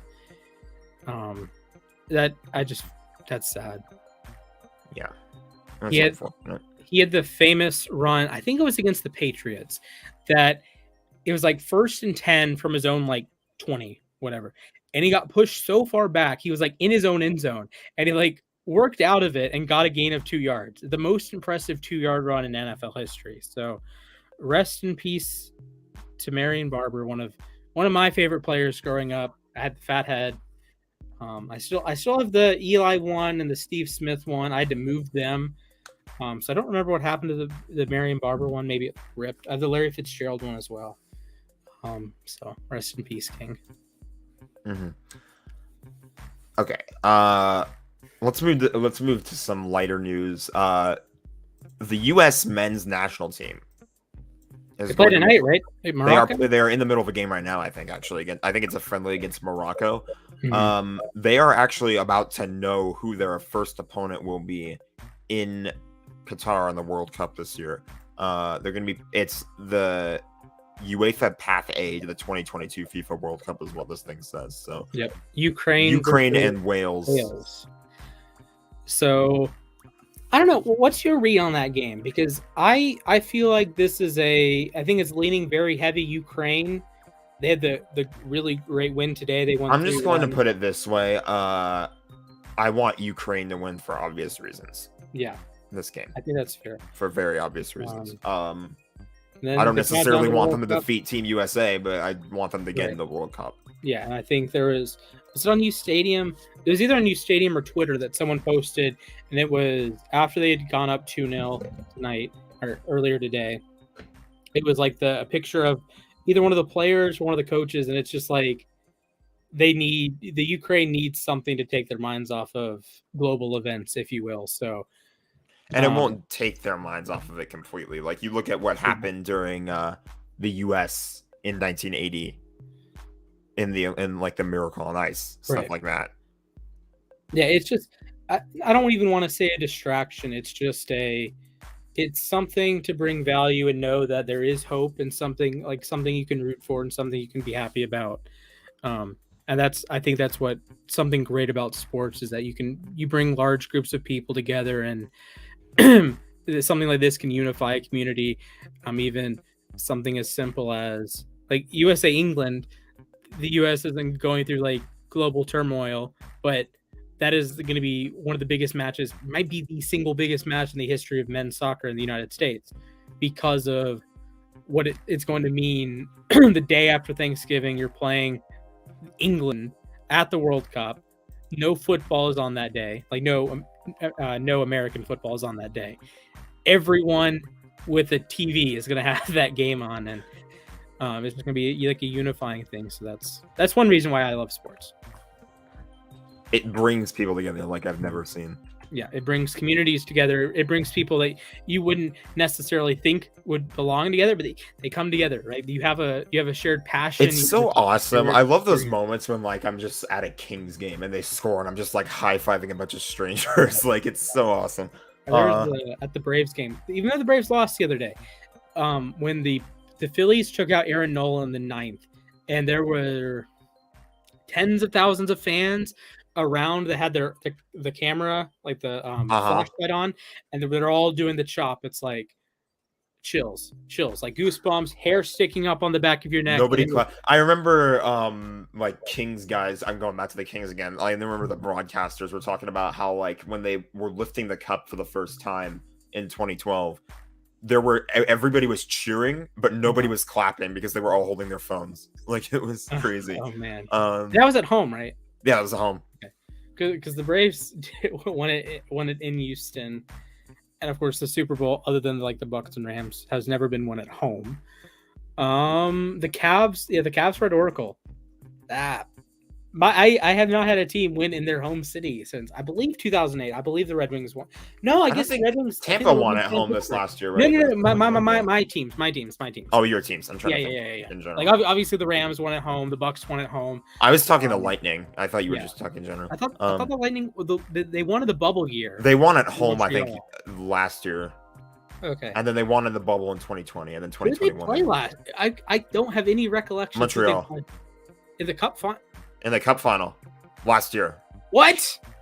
Yeah, it was the Wait a minute. weird Whoa, year. whoa. Why did I forget this happened? Wait. The Canadians made the what? 2020. No, stop it. I do The not believe 2021. you. I do not believe you. You do not believe me. What? The They didn't win at 2021 home. Stanley Cup final between the Huh. Canadians and the Lightning. That was a That thing. is so bizarre. It And was so COVID. That's why. COVID. yeah, I know that, but That like screwed up the year. the Lightning won. They won or in 5 games. They won the the last game at Canadians home. won the Western Conference trophy, right? Yeah. That was They just decided, hey, we're gonna give the winner of the Canadians Vegas series the Western Conference trophy. So the Canadians just have one random Western Conference trophy in their cabinet now. okay. That's so actually weird. hilarious. And then the 2021, wow, the Stars played 27 games. Oh yeah, the Stars went nuts that year. Bro, what was it like a 7-game series? You know what I wonder is if right, they had the two does it extra. count? Does it count the qualifier? Yes, it does. Okay, yeah, that makes sense then, because I know the qualifier actually counted as the Coyotes winning their first postseason series. Yeah, because they played. Oh no, I guess they played. No, this doesn't count the qualifier games. This counts the seeding round robin. Yeah, that was the qualifier. Okay, I don't think unless Dallas played in the seeding round robin, because I know a couple teams. They played like the good teams, like Vegas, Colorado, and St. Louis. Okay, so yeah, they played in the That's games right. for the 1 seed. Yeah. Okay, because Vegas was the 1 seed, Colorado was the 2. Dallas looks like they were the 3 seed. I guess that makes sense. Then St. Louis was the 4 seed. Okay, that makes sense. Okay, so they played 6, 7, 5, 6. So that was 24 games. Then you tack on the other 3. Okay, that makes sense. Mm-hmm. Okay. Huh. That's wild. I'm all for like weird seasons other than like affecting stats moving forward. Okay, I want your opinion on this. I talked to Zach about this. He hated this idea. How do you feel about retroactively awarding things like MVP awards? That's an L.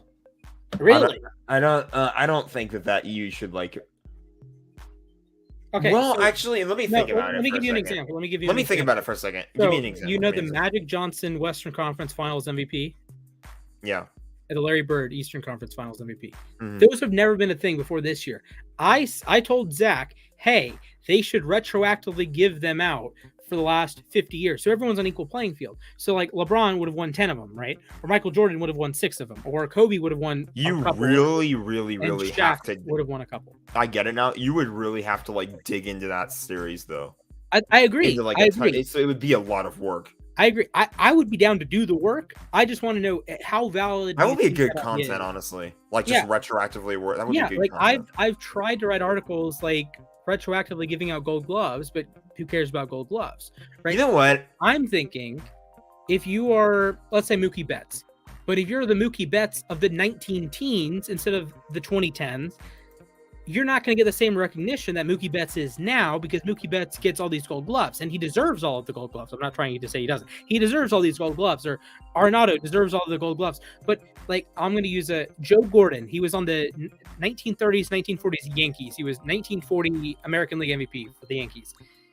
He, by my estimation, had there been the gold glove in his era, he would have won 8 or 10 gold gloves, and he would be one of the greatest second basemen ever and one of the greatest defensive second basemen ever.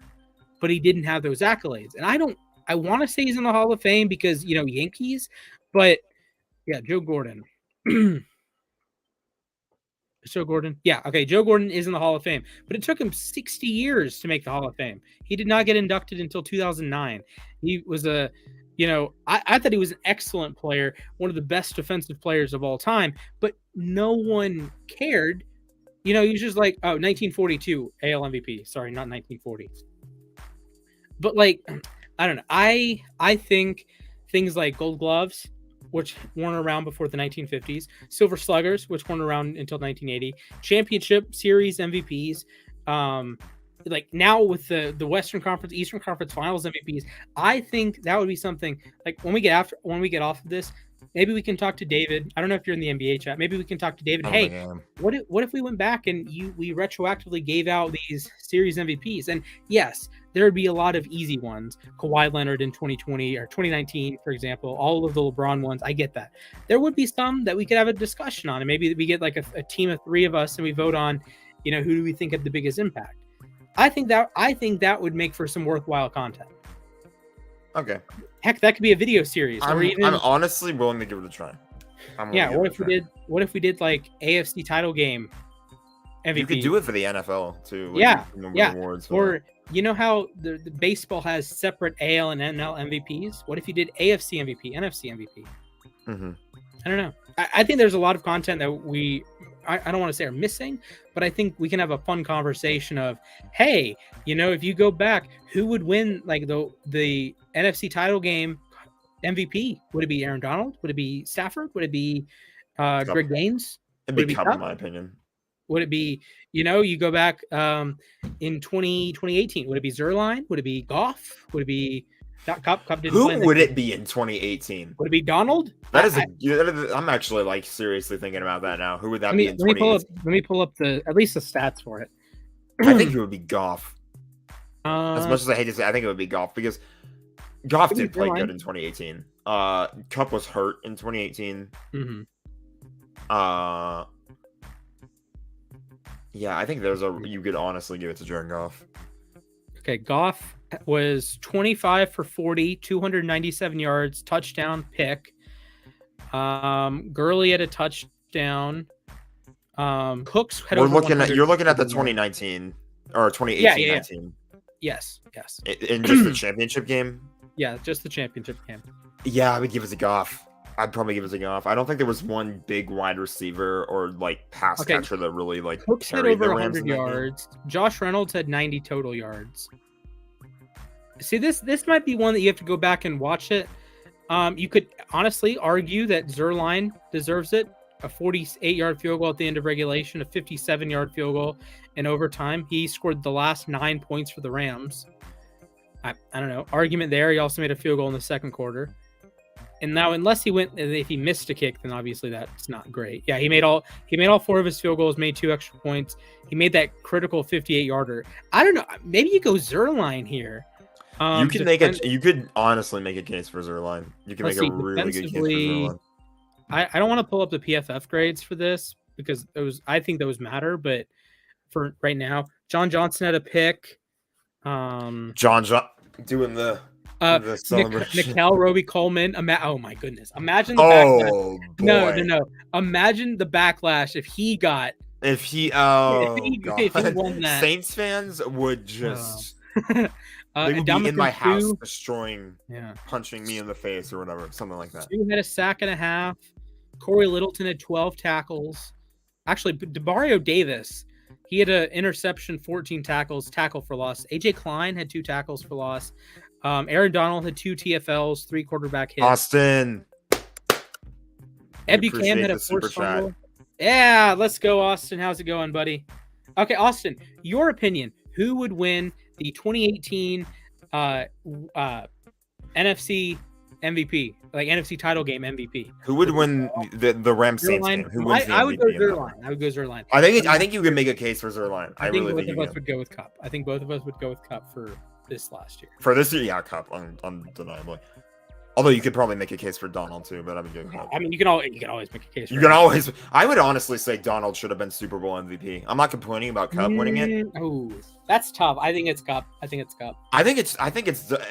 fine with it being Cup. Cup played fantastic. I think Donald. Rare years that multiple guys are deserving. There's some years that, frankly, no one's deserving, or it just goes to a quarterback, right? Like, yeah. I'm not saying Joe Flacco wasn't deserving in 2012, but I would have given it to Jacoby Jones. I think those years where there's like multiple deserving players are the better ones, though. Like you look at the Kings. I'm gonna go to the Kings again, with a Conn Smythe Trophy. 2012 it was Jonathan Quick. There was no question. 2014, so many people had to step up for them to pull off all those comebacks and whatnot. So like you really just like I said they should have given it to Marion Gabrick. They gave it to Justin Williams. Mhm. That was Oh, fun. the Game 7 legend himself. Mr. Game 7, Justin Yes, Williams. sir. Did he eventually lose a Game 7? I feel like he did. I don't know. I know he hated that name, though. I remember he kept But talking that's about such a legendary name. Man, it really is. To be called Mr. Game 7, like it's like Big Shot Rob or like Mr. October in baseball. Like, come on now. If you're like that's like an iconic thing. yeah. Like if you're Justin Williams, Mr. Austin Game goes 7. to Greg the Leg.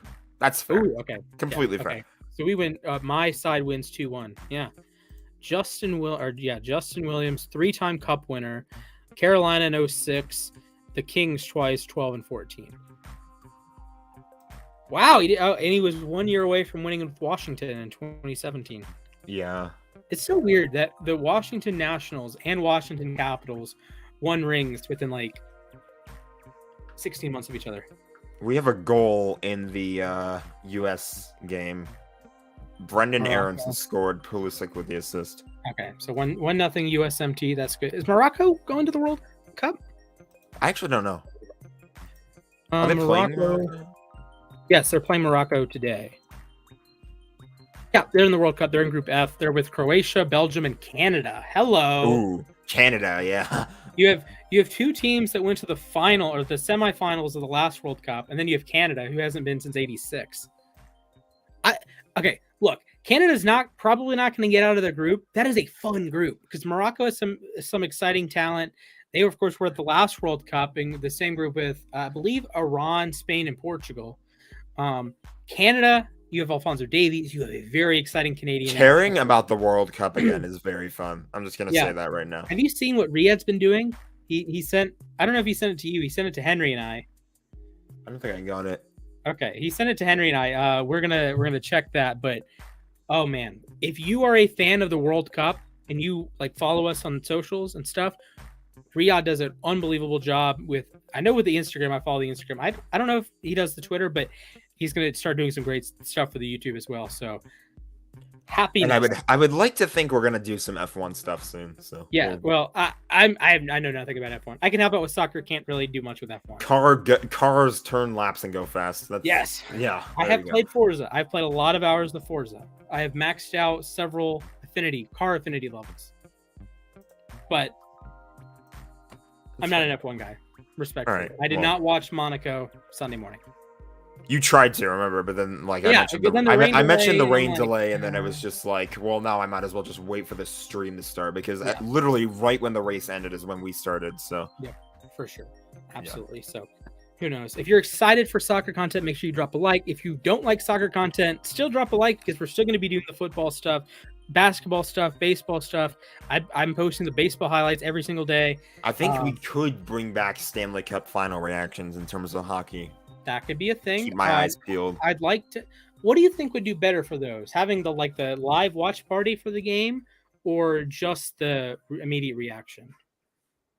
I think it depends. I like doing live reactions though; those were fun. So, because I think with Jake, what we're gonna do with the finals, the NBA finals, I'll have to talk to him about it. But we're probably gonna do watch parties, and also one video. Stay tuned. I want your opinion on this. What if we did a video explaining why Kevin Durant should go to every NBA team? He's the guy they called the snake, right? Because he just Like, we make a 5-minute video on why he should go to. I'm gonna actually text Jake this right now. Oh boy, that would be a fun episode of Full Court Trap. Just doing that. I have an idea.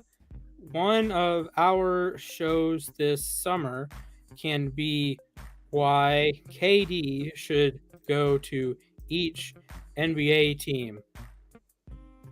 What is this field sense that's coming to Madden?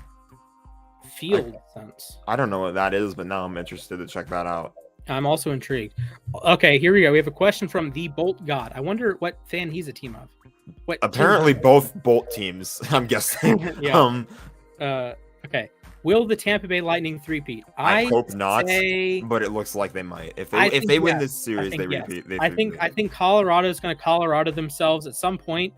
I think Tampa's the best team in hockey.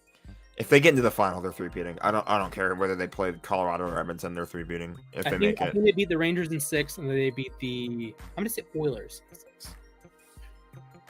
So I would say yes, the Lightning do complete the I say yes if they make it to the Who's finals. Who's the last major team to three-peat? That is a good. Is it the Lakers 01 to 02? In just all 4 sports, it might be the Lakers. Yeah. Yeah, because a team hasn't three-peated in hockey since like the Canadiens or the Oilers. No, the Oilers didn't win 3 in a row. The Isles won 4 in a row. As of 2022, the Lakers are the last of the 4. Yeah, the Yankees in 98, 99, 2000, 2000. Oh, yeah. 1000. Yeah, that's something new. But here's the why I started talking about the Kevin Durant stuff. On Atlanta Sports Radio, they're talking about Kevin Durant coming to the Hawks. I don't think that happens, but it's a conversation. And then I was told one of our users on the app, Respect, shout out to Respect, he said, "Hey, make a video about how the Grizzlies can get Kevin Durant." I'm like, okay. So I don't know if Jake would be down because he's not a Kevin Durant guy. Both of us, of course, are big Cavs fans. But that we need to talk to David about that. What if we make a reason why every team should go after Kevin Durant? Because obviously he's Kevin Durant, but it makes more sense for some teams than others. But if you're Kevin Durant and you don't like what listen, this is like making a video as to why all 32 NFL teams can win the Super Bowl this year. Some of it might not be feasible, but it can be done. Or why all of them should have gone after Tom Brady. True. I think that's a better comparison. Why do you not go after Tom Brady? Yeah, if you're the Rams and you have Jared Goff at your quarterback, maybe they did. Maybe they're the team that. Can you imagine if that actually happens? Yeah, no. Imagine if that's like in the clip of Brady. Oh god, here comes the thing at San Francisco. But what if it's like, what if he's talking about the Rams and they're like, you're sticking with that guy, the guy I beat in a Super Bowl, and then you go a couple years and you have a new guy, beats Brady in the playoffs in Tampa, wins the Super Bowl. I don't know. That would be fun as hell, though, to do a Madden series where Tom Brady's on the Rams. Do you win the Super Bowl in 2020 if Brady's the quarterback instead of Goff? Yes. Did you guys even make with that defense? Yes. Yes, you did. We did. We won a playoff beat Green Bay. They beat Green Bay. Okay, yeah, I think we didn't beat Green Bay. We beat. Oh, that's right. Tampa Bay beat Green Bay. We lost to Green Bay, but we beat Seattle when Jared Goff played with 4 functional fingers. You mean John Wolford? Wolford started, and then Jamal Adams. John Wolford W. Technically, John Wolford W.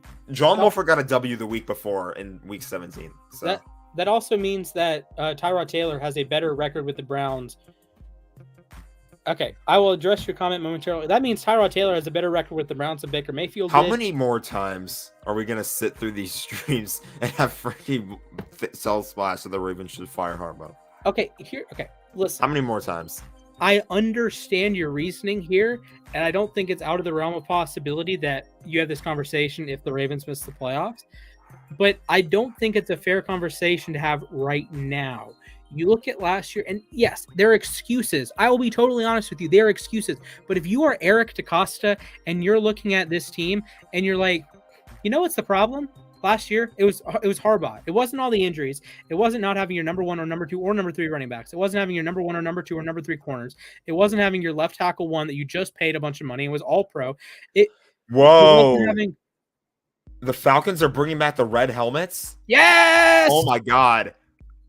Sorry to interrupt you. Keep going. I'll find a picture. Okay, listen, this is the same thing with Tomlin, the Steelers in 2019.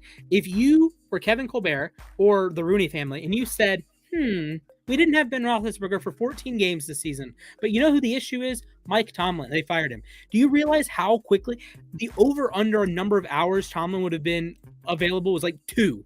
The over-under on the number of hours John Harbaugh would be available if the Ravens decided to part ways would probably be 3. And if that's worst case scenario, middle of the night, he gets fired at 2 a.m.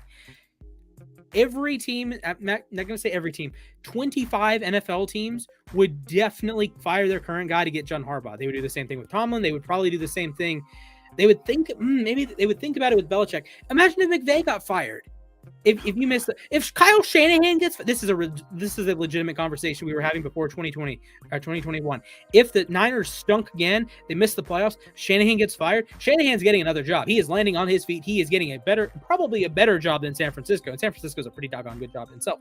So, Frankie, I understand you're kind of poking my buttons here, but from a football standpoint, it doesn't make sense to part ways with Harbaugh this year. If this year's a struggle, Lamar plays 17 games. If the identifiable flaw, if you will, isn't one, or two, it's just Harbaugh is doing the whole 2-point conversion. I don't mind the 2-point conversion stuff because guess what? Some of the times it works. This is how football is played. Not every decision will work.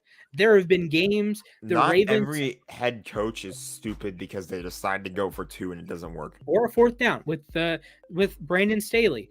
There are bad decisions to go for it, whether it's for 2 or on 4th down. Yes, 100%.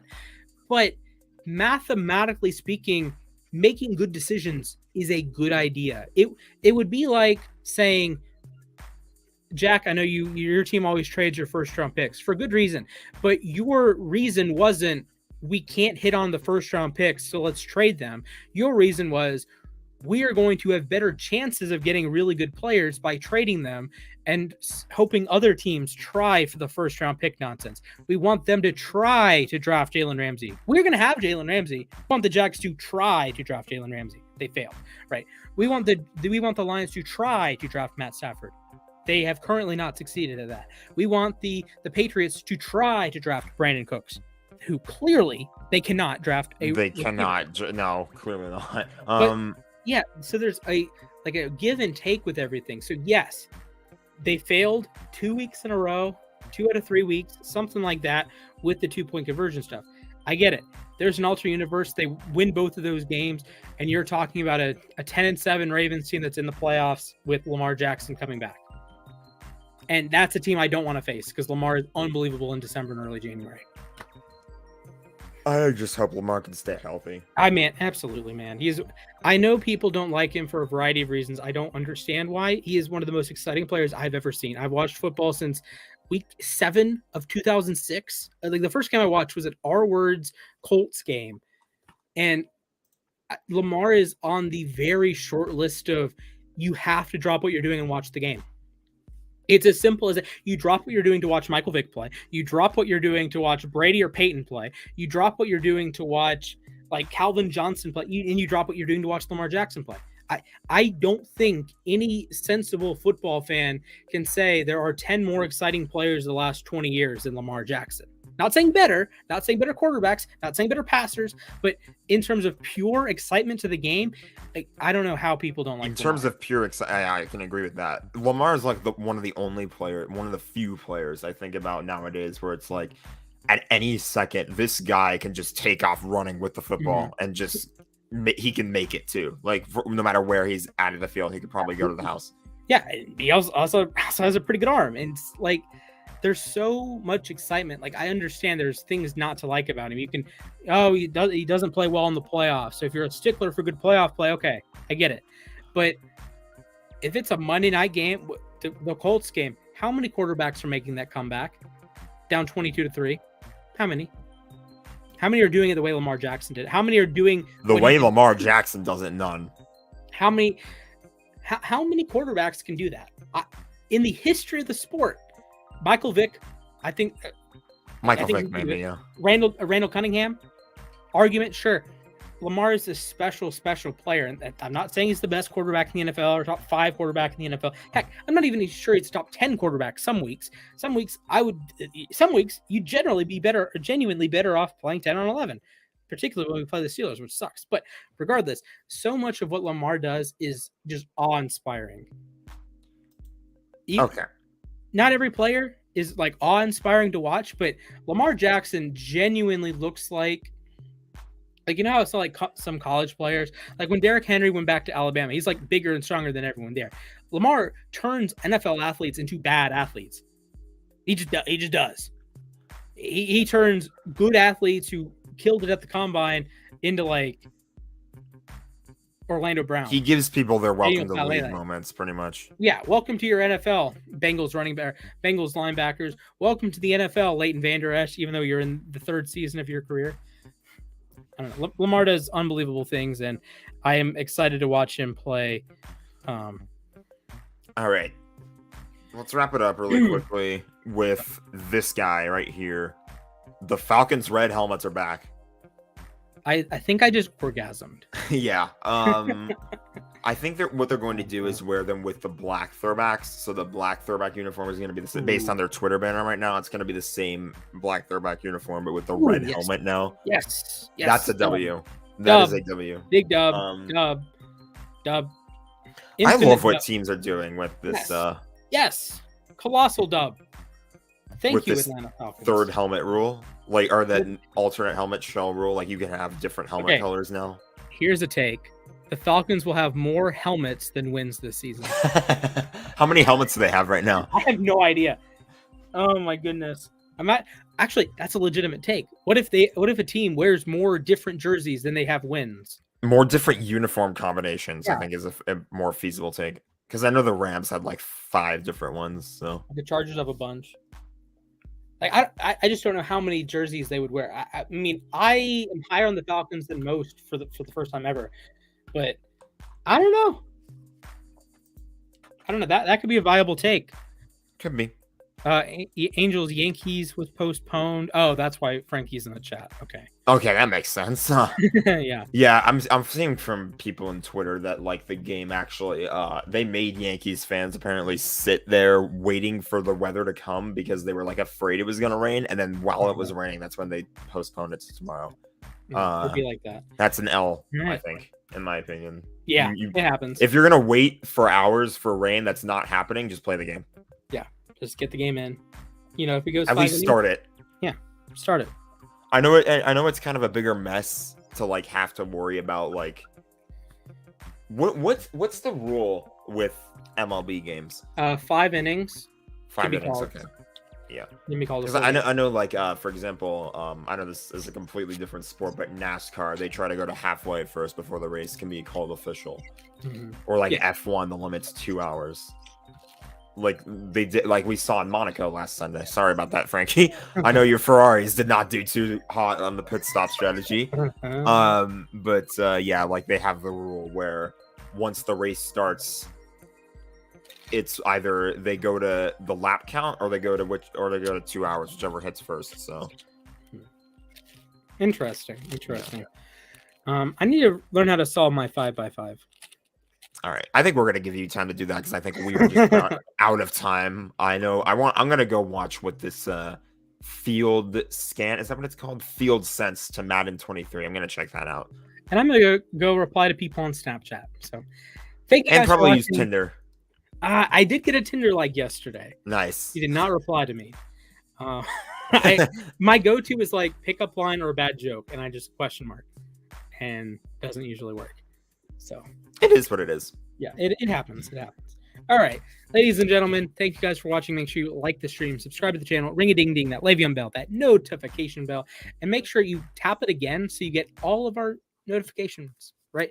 Who wants to get personalized notifications or no notifications when you can get all of them? Also, download the uSTADIUM app, engage in takes. If you want to make a take like the Falcons will wear more different jersey or more different helmet shells than they'll have wins, you can make a take. I'll probably agree with you on that. Let me just explain it. You basically, like, let's say tonight in the game, I think the Tampa Bay Lightning just win the game by 2 goals at least. Yep. I can go on uSTADIUM, I can make a take, and I can say, hey, Tampa Bay is going to win this game by 2 goals plus. You can agree with me, and if it happens, you get points. You can disagree with me, and if it doesn't happen, you get points. Points can then be turned into cash. Or uSTADIUM merch coming soon. More coming exactly. soon. More now that we have the new water bottles. I'm like, Nick, I would rock a uSTADIUM water bottle or uSTADIUM socks, uSTADIUM shirts. I would wear uSTADIUM socks probably. Is it your job to like get all the logos color coded to the NFL teams? I think it is. Okay. When we do that, oh man, the number of things we can do with that, you can just have someone order like this like gray shirt, right? You get this gray shirt and you get like I would get a purple and black uSTADIUM emblem, or you might get a blue and gold uSTADIUM emblem, or a Jets fan might get a Kelly green and white gold uSTADIUM emblem. We are printing money, in theory, printing money. So, assuming you guys like it, which we hope you do. I'm you sure might you not. guys will like it. I do think the reveal went pretty well. Yeah, A it lot of did. support. I can agree. A lot of people seem to enjoy that. So absolutely. So all that right. said, thank you guys for watching, and remember, Aaron Donald, Super Bowl champion Aaron Donald trains with knives. We'll see you next Wednesday.